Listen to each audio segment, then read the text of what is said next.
Good afternoon, everyone, and welcome to our webinar. My name's Nicole Sadler, and I'm a clinical psychologist and the head of policy and practice at Phoenix Australia, the Centre for Post-Traumatic Mental Health. Phoenix Australia is a not-for-profit organisation, and for over 25 years we've been dedicated to reducing the impact of trauma and post-traumatic mental health problems in individuals, work groups and the community. Thanks for joining us today to discuss trauma-informed practice in aged care, wellbeing and self-care strategies for individuals, teams and organisations. I'd like to start our session today with an acknowledgement of country. I acknowledge the traditional owners of the land where I'm situated today, the Ngunnawal people, and those of the lands where each of you is situated. We acknowledge that the lands on which we meet were the place of age-old ceremonies, of celebration, initiation and renewal, and that the local Aboriginal people have had and continue to have a unique role in the life of these lands. Let me now briefly outline the background to this project and how today's webinar will run. Phoenix Australia is one of 4 organisations funded by the Australian Government Department of Health to deliver a COVID-19 grief and trauma response package to the aged care sector. The other organisations are the Australian Centre for Grief and Bereavement, Dementia Support Australia and the Older Persons Advocacy Network.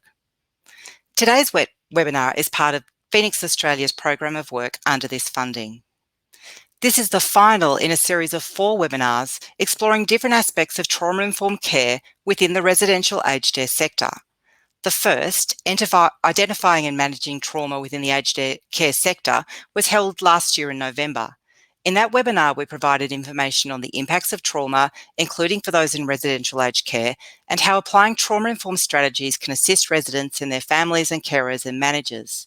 In the second webinar, held in February, we explored the interaction between dementia and trauma. In the third webinar, held last April, we talked about applying practical trauma-informed care strategies within the aged care sector. And in case you missed any of those webinars, we'll send you links to the recording along with the links for today's webinar. During the webinar today, a panel of trauma experts and senior management and wellbeing staff working in the sector will discuss a range of practical self-care strategies for individuals, teams and organisations. We'll also discuss a framework for managing potentially morally injurious events. Relevant tools and training materials that are being developed in consultation with the sector to assist staff and management will also be presented. Then, following 2 short presentations, we'll have a panel discussion and there'll be an opportunity for you to ask the panel some questions. Just before I introduce the panel members and we start the presentations, I'll just cover some housekeeping to ensure that you have the best experience today. As you can see on your screen, there are 2 boxes below the webinar stream. One is the chat box where we encourage you to comment and chat with each other by entering your name and clicking Join Chat. The other is a Q&A and polling feature. We encourage you to ask questions, but also to vote for questions that you'd like our speakers to respond to. You can do this by typing your question and either entering your name or leaving it blank if you wish to remain anonymous. Should you see a question you want to vote for, just hit the like button to help ensure that we answer it today. There'll also be a poll towards the end of the event. Please complete this by navigating to the Polls tab within the Q&A. I'll let you know when the poll is launched. Should you experience any technical difficulties, please navigate to the chat box at the bottom right of the page and our team will be able to assist you immediately. I'd now like to introduce our presenters and panel members. First of all, I'd like to introduce Anne-Laure Queneau. Hello, everyone. Hi, Anne-Laure. Hi, Anne-Laure. Hi. Anne-Laure is our Director of Policy and Service Development at Phoenix Australia. She's a psychologist and she leads Phoenix Australia's work to promote best practice and service improvement for organisations that support people exposed to trauma. She has extensive experience in the field of complex trauma and interpersonal violence, and Anne-Laure has also been the one leading our work in terms of the residential aged care sector. Welcome, Anne-Laure. Thank you. Next, I'd like to introduce Professor Andrea Phelps. Hello. Hi. Hi, Andrea. Andrea is the Deputy Director at Phoenix Australia. In this role, she consults to a range of government and industry partners on research, service development and policy issues related to the prevention, early intervention and treatment of psychological trauma. Andrea has over 20 years of clinical experience in the assessment and treatment of post-traumatic mental health problems, and she's led the development of the Australian guidelines for the prevention and treatment of acute stress disorder, post-traumatic stress disorder, and complex PTSD, with the latest update published in 2020. The topic of moral injury is one of her key areas of research, with current projects investigating moral injury amongst military veterans as well as health and aged care workers during COVID-19. Thanks for joining us today, Andrea. Pleasure, thank you. I'd next like to introduce Kelly Wheeland. Hi, Kelly. Hi, Nicole. Kelly is currently the Chief Operations Officer at RSL Care South Australia, which is the premier veteran senior living organisation within South Australia. She has a Bachelor of Nursing and a graduate certificate in health administration. With over 20 years' experience within the aged care sector, Kelly has a broad and deep experience from the ground up through clinical roles to executive management level. She has served in senior leadership and management positions for over 15 years, and Kelly has successfully implemented a philosophy of care for RSL Care South Australia, as well as a leadership development program for its middle-level leadership team. Thanks for joining us today, Kelly. Thanks, Nicole. And finally, I'd like to introduce Felix Cheng. Hi, Felix. Hi, Nicole. Felix is the Wellbeing Manager for Benetis. With a background in OH&S and social psychology, his philosophy on wellbeing is underpinned by Martin Seligman's positive psychology. He's passionate about taking a whole-of-person approach to wellbeing and extending wellbeing benefits beyond the workplace to help employees find lasting fulfillment, meaning and purpose. And in 2020, he was instrumental in implementing strategies to support employees throughout the COVID-19 outbreak. Great to have you with us today, Felix. Thank you. Okay, so what we're now going to do is we're going to hear a presentation from Anne Law, and she's going to give us an overview of wellbeing in trauma-informed workforces. Thanks, Anne Law. Thank you, Nicole. All right, so we'll just have a presentation coming up. I'm going to talk to you about how both organizations and individuals can look after the well-being of people. Next slide, please.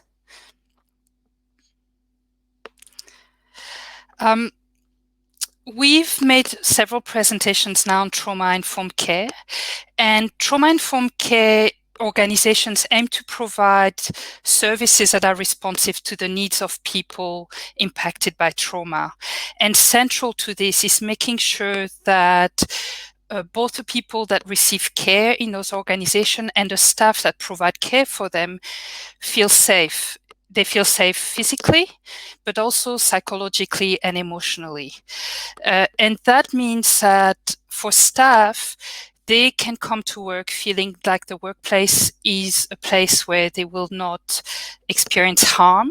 And that may mean not experience bullying or being assaulted by the people they care for example, but also that they feel well and supported within the workplace. Next slide, please.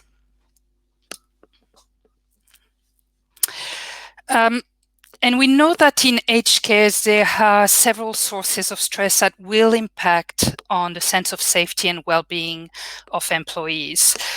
Some of the common sources of stress is the fast pace and the time pressure in an aged care workplace. We know that many workplaces are understaffed and have to provide care to multiple people, sometimes with too few workers. We also know that shift work and working across different workplaces or organizations is also stressful. And we know that some aged care workers have to do that. The other thing that's often a common stressor in aged care is being exposed to aggression, either from staff or from the people that staff care for, the older people, but also their families and carers sometimes. And we know that that often goes unreported, that people don't come forward and say that they've been assaulted or threatened or yelled at. The other thing that's more and more common as people enter aged care services later in life is dealing with increased death and witnessing injury and illness. And that can take a toll, even though it's part of day-to-day life in aged care that can take a toll at some level. And Andrea will talk about that in more detail, but also witnessing suffering or abuse or illness and not being able to intervene or to change things for that person can be extremely stressful. Next slide, please. We also know that with COVID, there's been increased stressors, new stressors. And we often hear about the ones that happen within the workplace, things like having to wear PPE or not having access to the right equipment and fear of exposure. We also hear about increased exposure to death and dying and to illness. Also having to support distressed families that have been separated from their loved ones and isolated older people that become distressed because of that isolation and disengaged in care. But there's also things that we less commonly talk about, and that those are the impact at home that then impact on the workplace. We know that with COVID, people have been isolated from families, friends, and community. And with aged care in particular, where we have 30% of the workforce or more that are from overseas, that means sometimes being cut off and not being able to travel to see family or support family that may be impacted by COVID. And the other thing that we know in aged care is that more than 80% of the workforce is female, and we know women are much more impacted by family violence, and that there's been a massive increase in family violence due to COVID. Next slide, please. And all of those stressors or stresses can really impact long-term on the health and well-being of staff. Now, not everyone gets impacted by these stresses, but for some people, they will. And there are risk factors to developing mental health or health issues after being exposed to the stresses. And some of them occur in the workplace and some are more individual. And I'll talk through some of them now. At the level of the workplace, we know from research that the lack of social support within the workplace can be a risk factor. So if you don't feel like you're part of a team, you don't feel connected to your supervisor, or you don't feel like you have someone you trust in the workplace, that can make you more vulnerable to stress. The other thing is if you don't feel safe at work, that, for example, you feel like if you're coming to work, you're going to get bullied, or you're not sure about the safety procedures to keep you healthy and free of infection. The other thing that contributes to stress and may put you more at risk of mental health is, of course, having a high workload. And we know that's an issue in aged care. The other thing that's really can pose a risk is if you're not prepared for your job and not prepared to do your job well. So if you're not clear about your role, you're not clear about safety procedures and what can keep you safe from harm, or you're not trained adequately to do your job, we know that makes people more prone to develop mental health issues after being stressed at work or exposed to trauma. Personal experience can also be a risk factor. So one of the biggest risk factors is actually being new to the job. So for example, when we think about people developing mental health issues, problems at work, often it's people that are new to the job that are more vulnerable than those that have a lot of experience. Not having a lot of job satisfaction and meaning is also a risk factor, and having a previous history of trauma or of mental health can also put you at risk. And of course, exposure to potentially traumatic events also can put you at risk. So that might be repeated exposure to bullying, to witnessing someone being abused or neglected, or you're also working day to day with people that might be distressed or at risk. And if you feel like those risks or that distress is not managed well, that can put you at risk as well. Next slide, please. So in terms of strategies that organizations put in place are one of the most effective ways to protect employee well-being. So there are strategies to create resilient workplaces. One of those really important strategies is to make sure that the team is protected and that you have a supportive team and a high team morale. So that means making sure that people actually do have times where they can get together and meet as a team, which I know doesn't always happen in aged care in a busy environment. Making sure that people have ways of connecting with each other outside of work. Effective leadership is really important. Knowing that your leadership cares about your well-being and is connected to the staff is incredibly important. And as I said, making sure that people know exactly what their role is, what the limits of their role is, and what they need to do in order to do their job well. And that's very clear to them. You also have to minimize risks like high job demand. And that's not always possible, but making sure that as much as possible you have the staffing levels required to do the job will protect well-being. And also, just as important is feeling like the employees have a say in the way they deliver care. So they're involved in planning care. They are involved in thinking through processes. They have really clear guidance about how to do their job. Gives them a sense of control and protects their mental health. Making sure the environment is safe, and that means we'll talk a bit more about that in terms of occupational violence, but it's also making sure they have access to equipment that help them feel safe, that they're not asked to lift things that will harm them, those sorts of things. And most importantly, making sure that people feel competent in their job, that they have the training to do their job well, will protect their mental health. Next slide, please. And I'm just going to talk about one example of how that might play out and that's around safety and occupational violence. For occupational violence, creating safety may mean creating physical safety. And that may mean, for example, if you're doing home visits to someone, knowing that there's a safety assessment that's been made of the home, of the people inside the home, so that when you walk inside it, that you know there might be a family member that's abusive and you don't want to be doing the home visit when they're there, or there might be some things you might need to consider to keep yourself safe.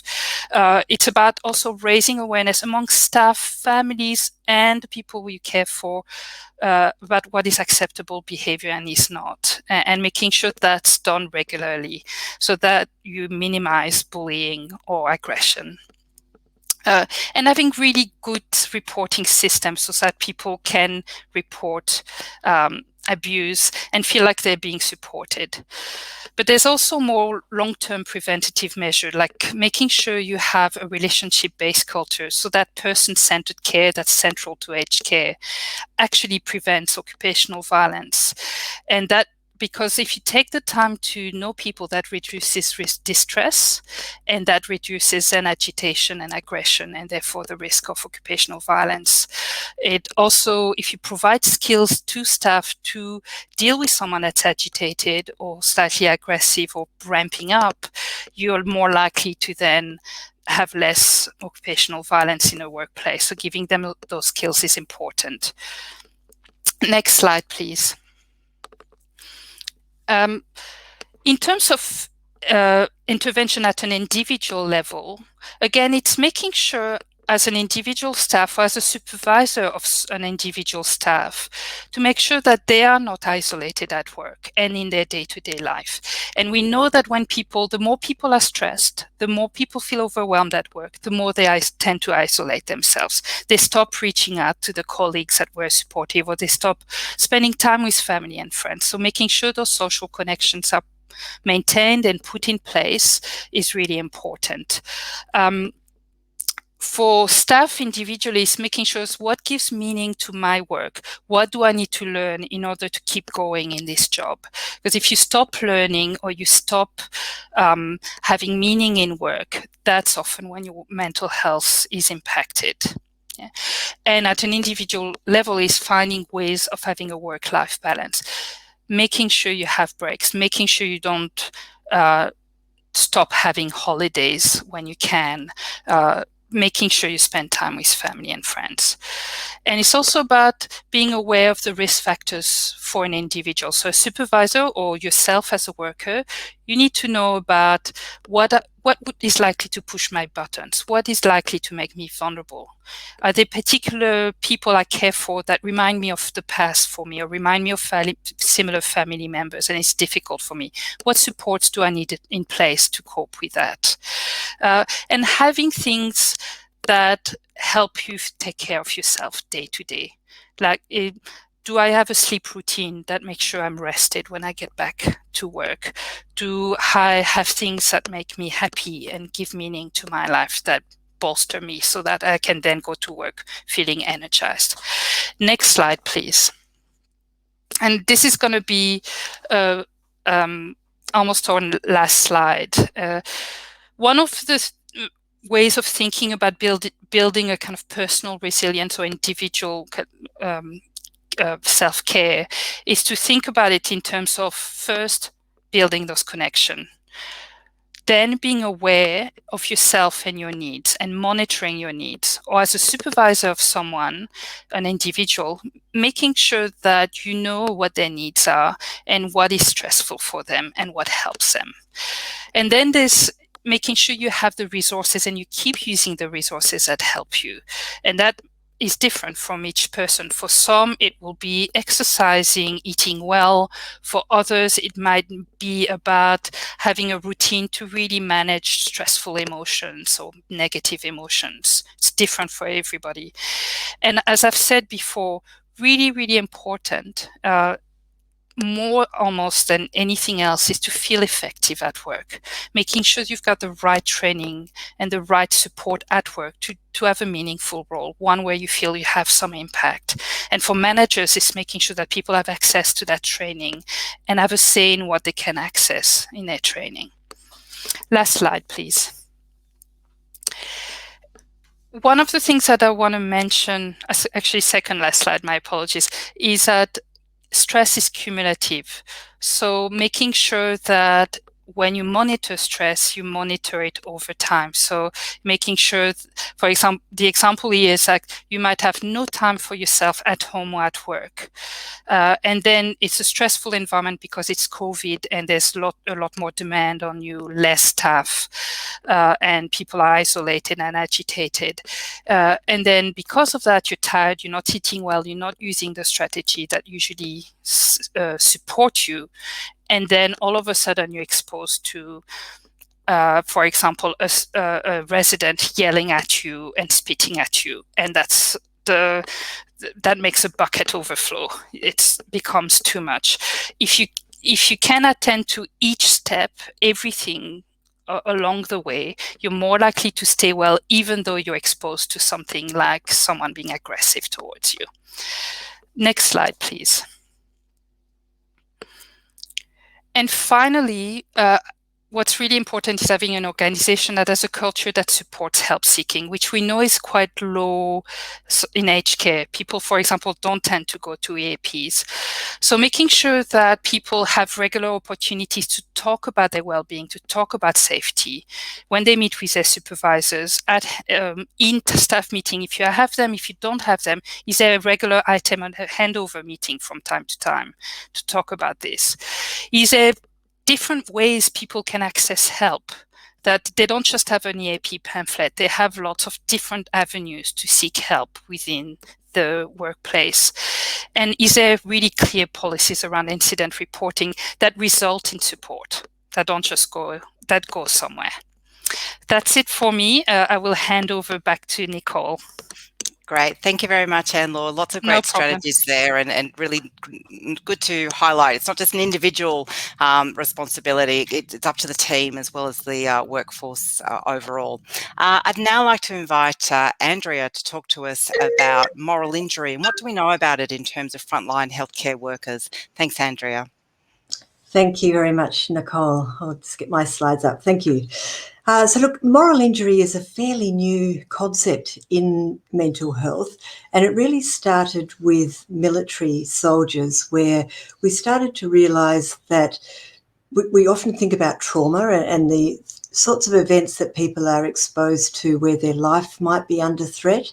But there was increasing recognition that there's a lot of things that people get exposed to that don't necessarily involve life threat, but they do involve an event where someone feels as though their moral standards or their code of ethics has been violated. And that's the sort of thing we're talking about with moral injury. Next slide, please. So there are two sort of broad sorts of events. So moral injury can arise when the person either does or fails to do something that goes against their moral standards, or they might witness someone else doing something or failing to do something. An example of this is in the context of COVID, for instance, in a hospital setting, having to deny treatment to a patient, knowing that they will die without it. It may be working under a lot of pressure and making a mistake, failing in a task that's resulted in harm to someone else.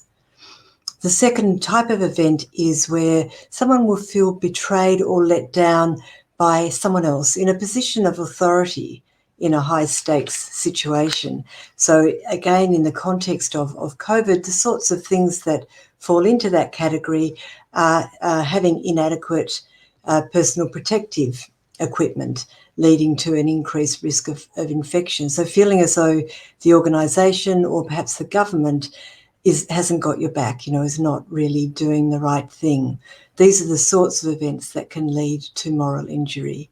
Next slide, please. We're involved in some research at the moment, really trying to investigate what are the signs that someone does have a moral injury. Some of the moral emotions that we see are things like feelings of guilt, shame, anger, sadness, anxiety, disgust. But also we see changes in people's thoughts and beliefs about themselves. So people might have a lower self-esteem, be more critical of themselves, really start to feel as though there's something bad or damaged or unworthy or weak about them. They might also have changes in the way they think about other people. So some of the people who we work with will describe a loss of faith in people, a loss of faith in humanity, and a lack of trust in authority figures. And then there can also be what we call existential or spiritual outcomes. So they're not just about mental health outcomes, but really some of these events can trigger some fundamental changes in people's belief systems. So they may lose previous religious beliefs or just no longer believing in a just world. So fairly profound effects people can experience. Next slide, please.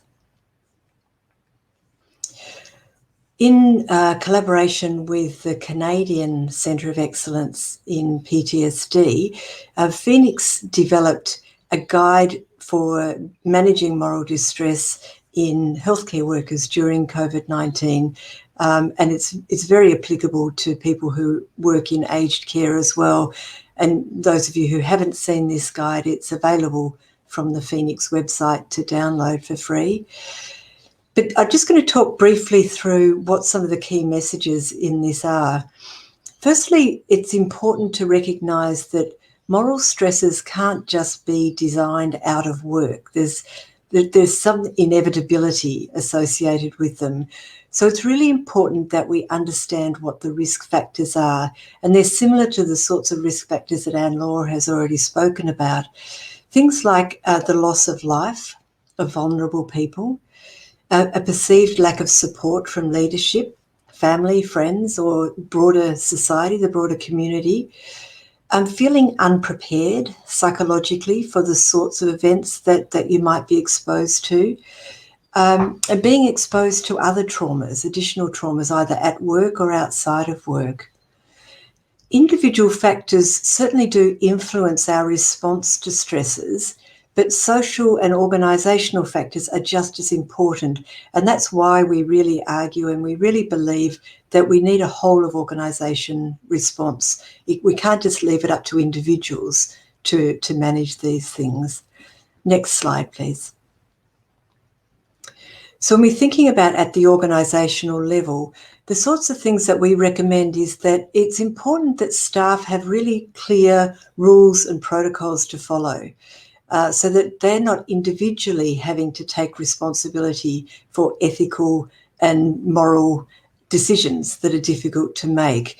An example of that is that if there does have to be an allocation of scarce resources, that those sorts of decisions are being made not by the direct worker on the front line, but they're being made by management.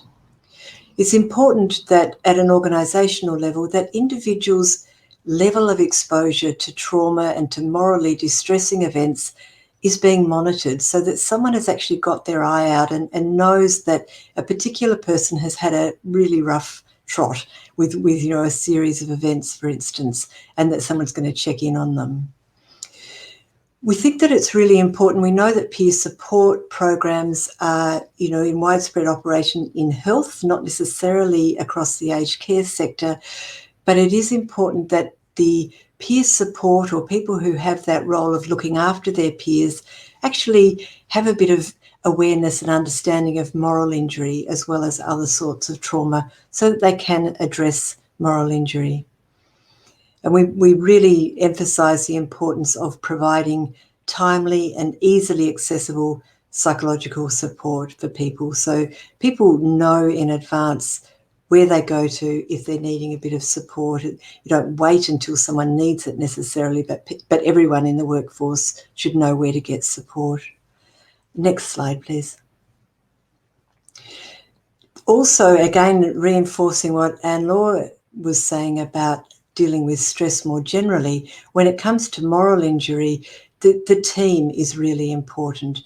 We know that cohesive teams with high morale and strong leadership are protective. People within those teams will do better than people who are in teams with low morale and poor leadership.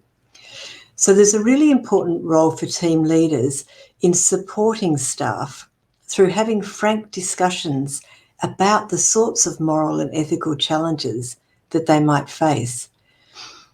When someone is faced with an event that they feel perhaps they might have done something that was morally wrong or went against their moral code, we've got to be aware that it's very hard for people to talk about that because it's associated with some really difficult emotions like guilt and shame are really hard to talk about.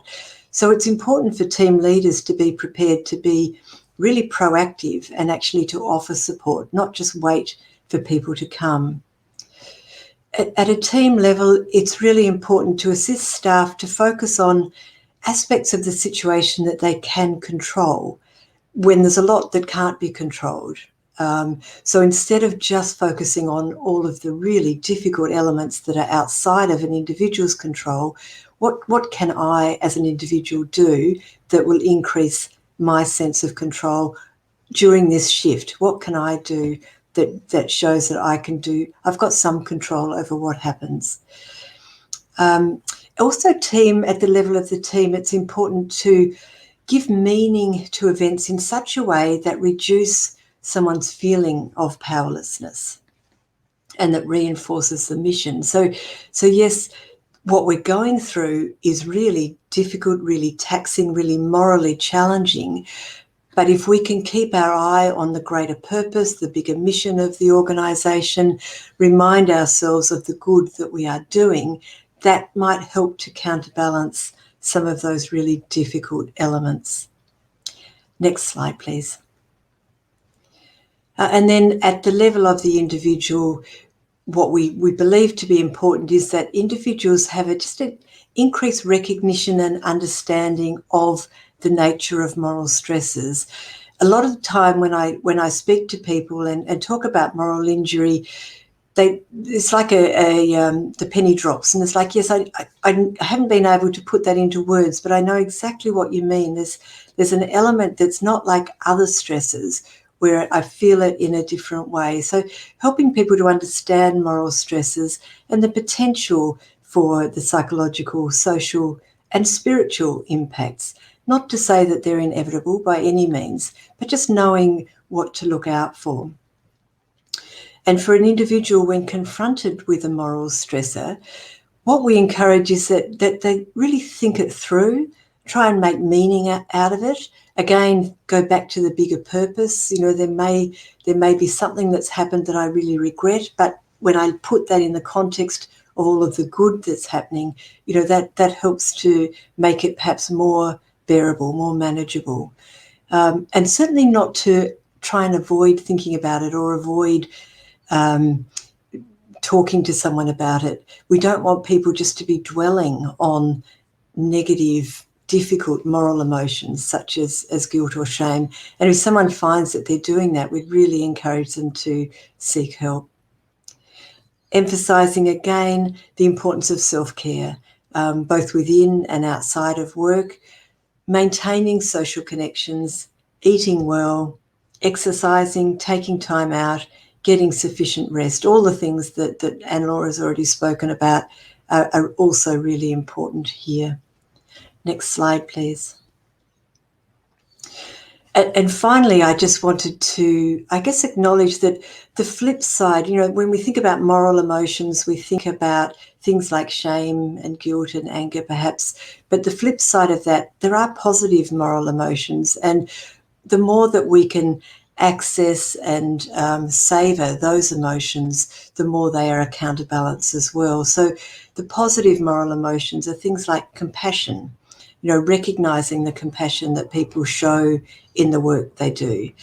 Pride, being able to take pride in achievements, and gratitude. And in particular, it is the gratitude of the broader community that can be important during really difficult times, where there's an acknowledgement of what aged care staff are going through and that people are really grateful for the service that they're offering. So that's all. Thank you very much. Great. Thanks very much for that, Andrew. Obviously, it's a really important conversation for us to start to be having around, the potential impact of moral injuries on this particular workforce. I'd now like to invite the rest of the panel to come on and to start to talk about some of those issues. Had some great information there, what we know from research, but also what we know from practical application. But I'd love to now hear from our two industry specialists, Felix and Kelly. And I'd start with Kelly first of all. What challenges have you observed for staff and their wellbeing over the last 12 months? And is there anything in particular that you've seen change for either better or worse?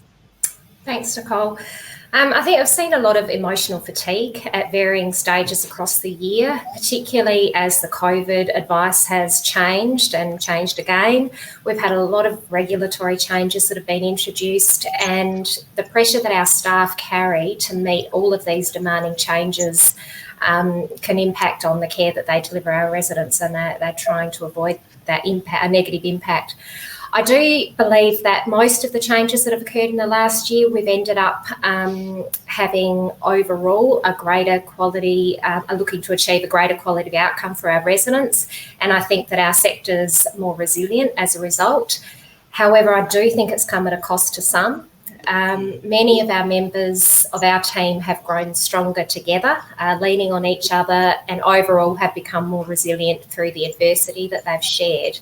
But we have had some others who have not been able to achieve this. They've internalised their stress, resisted every change with defensiveness, and at times have had a degree of undermining others' abilities of the others trying to retain or promote that positive wellbeing. Great. Thanks, Kelly. Some great observations there. And, it's right. Adversity can really bring out the best in people, but for some people it can really bring them undone, and you have to be able to respond to all parts of the workforce, don't you? Felix, what about you? What have you seen over the last 12 months? Yeah, so very similar observations to Kelly. Definitely feelings of fear and anxiety, isolation and disconnectedness early on in the pandemic. And we've seen that with subsequent lockdowns, the ability to bounce back, that level of resilience diminishes just a little bit more. So it's just a little bit harder each time we get a lockdown, and we're now just coming out of our fourth one. So there's the mental and the physical fatigue. It wasn't long before the last lockdown that our residential homes were able to go PPE free for a period of time. They were still wearing masks. And also what we also lost a little bit is the loss of the human touch and connectedness. We're not sure whether or not we can do a handshake, or is it a hug, or is it a fist pump. That hesitation, it's a little bit awkward.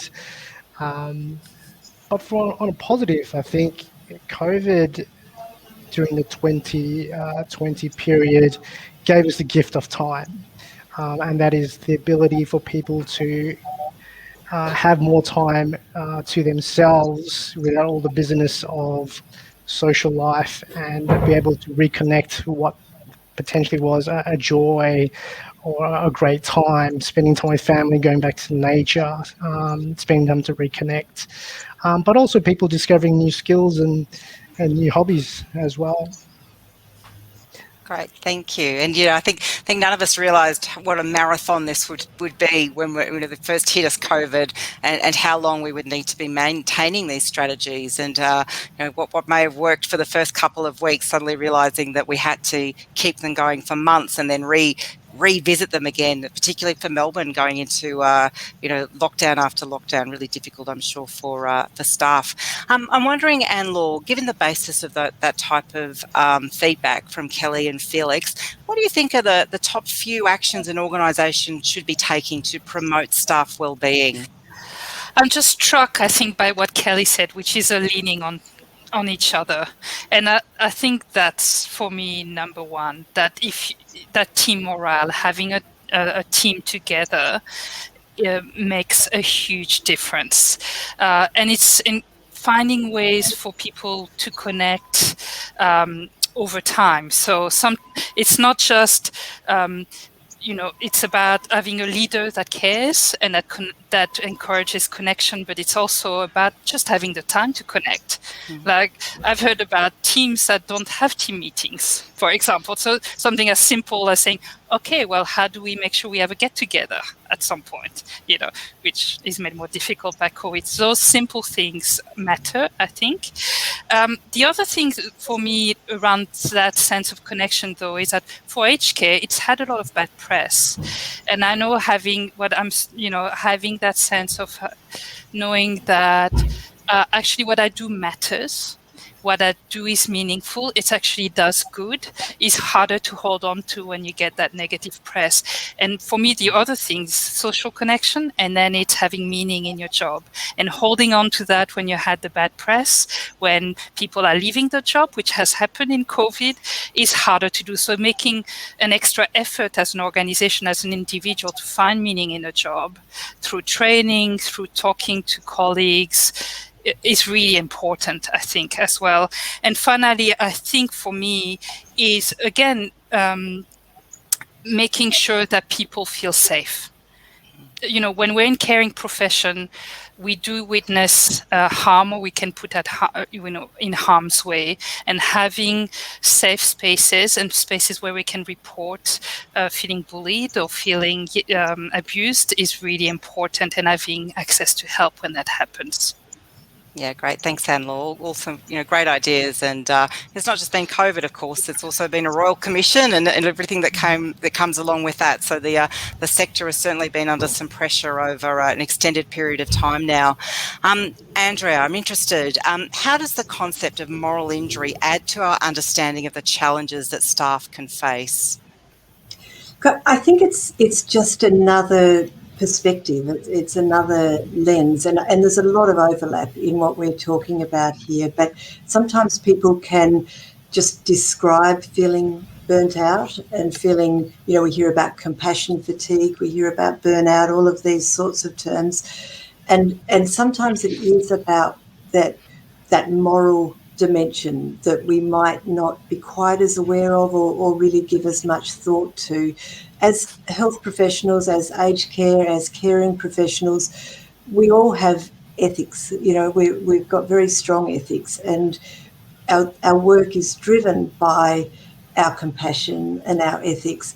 So I think for these sorts of workforces in particular, where things occur that challenge our sense of who we are, or where we can't do what we feel is the right thing to do, people feel that in a way that's quite unique, and we shouldn't ignore. Great. Thanks for that, Andrea. I'd like to go back to Felix, first of all. From your experience, what works in terms of supporting staff wellbeing? It's about taking a holistic approach. We feel that at Benetas, having a plan and a strategy to not just address short-term immediate needs, but medium and long-term needs as well. So during COVID, what worked really well was having the wellbeing team call to each employee that were affected at the home and do a wellbeing check. We made over 300 calls over several weeks, and we were able to triage the employees to determine whether they need more or less touch points. But the power of the conversation and receiving a call just from someone to say, "Hey, how you going?" Was fantastic. The other one is also leverage off the mechanisms you already have. Yes, you've got the EAP, but we are very fortunate in Australia to have such fantastic external groups that are free and accessible as well. So giving people options to look at other forms of support. We tried different mechanisms, such as we had a performance coach that is consulted to us, and we made a video. And I don't know if you know the skit Between Two Ferns, where we had a conversation with the performance coach, and we wanted the audience to be a fly in the wall, to be able to just listen in and go through the different emotions that they may be going through COVID. So we call that the COVID coaster, based on our emotions. And lastly, we're lucky enough to have access to an associate professor in infectious control and diseases, just to dispel some myths about COVID and the COVID vaccine. So it's about trying different things to get people to engage and inform. And lastly, back on the point of trying to bring purpose and meaning back into people's work, is we had a campaign called What You Do Matters, which is about bringing people back on why we've entered the sector in the first place, which is about the care and the compassion and the purpose and the meaning and the greater good. Great. There's some fantastic ideas there. And going back to your very first point, I really like that whole idea where you proactively were checking in and asking people. This whole idea when workforce is really under pressure, we can't just wait for them to be putting their hand up to ask for help. Sometimes you have to proactively show that you care and to go out and ask them that question. Kelly, anything that you'd like to add around strategies that you've seen work in the workplace? Yeah, thanks, Nicole. Obviously, being in South Australia, we weren't as impacted directly with COVID as some of the other states, but it still had an impact on our staff, particularly in the beginning when it was first announced. So some of the things, and I think probably the biggest aspect in terms of supporting their staff wellbeing is a strong and adaptive leadership. From that, being able to adapt the leadership style to the situation. So there were times when we were able to consult and seek feedback and incorporate that feedback, but then there were other times when we just had to issue directives and there wasn't the opportunity or the time to consult at that time. When time permitted, we did come back to it. Another aspect of that leadership that we applied to support our staff has been ensuring that the most appropriate role is taking the lead. So, and that it's somebody who has the authority to give the directions. By authority, that's not always referring to the most senior hierarchical position, but a leader who brings relevant experience, qualifications, knowledge to the situation at hand. So an example of that, as I'm the senior clinician for the organisation, I took the lead for the majority of our COVID response rather than that being provided by our CEO. Other important things that we've come across for our staff, as has been mentioned before in the presentations, is having those clear expectations, so that staff knew what to expect through our policies, our procedures, our duty statements, our delegations, and keeping in mind what the end goal was. I think we had a very deliberate focus on being brilliant at the basics, and that supported staff resilience through that COVID response, helped them really focus on those core foundation skills during the times when other pressures seemed overwhelming and undefeatable. But from those basic first principles, we were then able to build and evolve from there as we got the time and the information. The last point I'd like to make on that is just the importance of consistent communication, which Felix picked up on, and that it's transparent and honest in terms of having an impact on staff wellbeing. So we advised staff of information that was relevant to their role, of what we knew and also what we didn't know, and what we weren't able to discuss with them because of confidentiality. But it helped develop a really trustworthy culture where staff felt confident that they would be advised if something changed, or they could raise any concern and that would be heard and responded to with the information that we had. And also providing an open forum for staff to ask questions of managers and leaders directly worked really well. Yeah, great. Thanks, Kelly. I really like that idea, the targeted information, and just choosing who is the most appropriate person to be delivering that information, and also that whole idea of getting the policies and procedures right. It's not the most exciting part of it, but it is so important in terms of setting up that sense of staff understanding and having that good transparency around what's going on. I'd like to get to a couple of these questions from the audience, and thanks for sending those through. There's some great questions coming through. There's a couple about morale, and Laura, I think I might get you to answer this first of all. So, what do you do when things are starting to get negative? The staff are not feeling safe. They're feeling that starting to get a bit snippy at each other. What are the sorts of things that you can be doing to try to address staff morale in the workplace? Yeah. First of all, I think I'd like to you need to understand, as probably the leader or the managers, what's behind it, because it's different in each time. Sometimes it's driven by a couple of individuals within a team. Sometimes it's just that the whole team is overwhelmed by the circumstances or by not having the resources to do their job as they'd like. So really understanding what that's about. But I think in COVID, it could be, for example, about what Felix and Kelly have talked about, which is that sense that your job matters and it has meaning. So as a team, have you got ways to celebrate that? Have you got ways to share successes? Have you got times where you actually can get together? And if you can't, is there a way of communicating those successes that make you feel unified around that? So I've heard of teams where they've been really scattered, but there was someone that took up a regular newsletter and they went on WhatsApp, and they had a WhatsApp team that shared successes and things they liked, for example. So they got creative, but it's that sense of building togetherness. And I think also what Kelly said, leadership matters. So and sometimes the leadership, as she said, needs to be really clear. Actually, let's focus on that. We can't control this. And what people need is certainty, and that's what builds morale.